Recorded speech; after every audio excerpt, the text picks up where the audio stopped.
And the career backup in Cooper Rush, Key, has this group at 3-1. When you look at this offense, what has changed?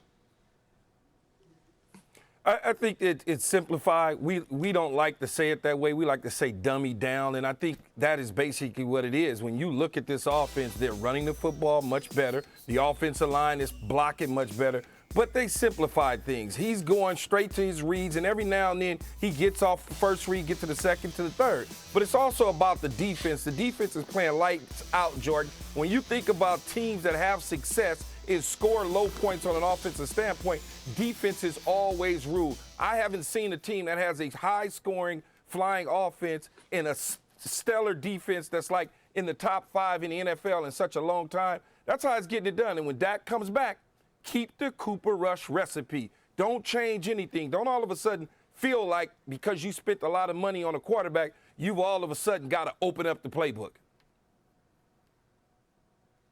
Yeah, I think for me, it boils down to balance for them. And even though it hasn't been gaudy numbers rushing the football, it has been equivalent to what they have done in the passing game, which in turn I think has opened up a lot of things for Cooper Rush in play action. If you look at the number of carries against the Giants, I believe it was upwards to 30, and then last week Zeke carried the bulk of it against the Washington Commanders at 19, but they stayed pretty balanced as an offense. And when Cooper is dropping back in these play action situations, not only is it creating space for these wide receivers, it's giving him time in the pocket. One of our biggest concerns was the Dallas Cowboys offensive line and how they would be in pass blocking.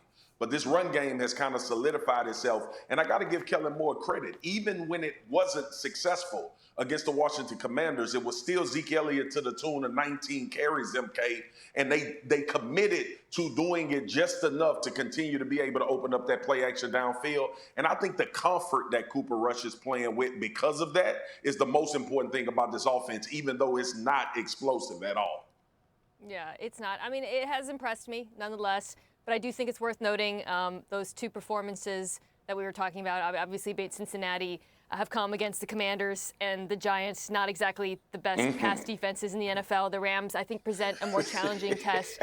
And along those lines, Marcus, I actually think Dallas can take some cues from San Francisco. Obviously a very different type of offense, but the way they approached Aaron Donald and the Rams I thought was really smart. Pretty much on every down, Aaron Donald was accounted for, whether they were running away from him, the blocking, obviously giving him extra blockers. And then when he was off of the field, they took advantage of that as well.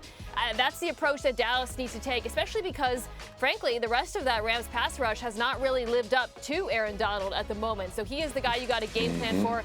The other thing I'll say is another weakness I thought that the Niners exposed was at safety with the Rams. There are shots to be taken down the field in the middle, and to your point about Dallas and play action, I think those opportunities will be there for them this weekend. Thank you for watching ESPN on YouTube. For live streaming sports and premium content, subscribe to ESPN+.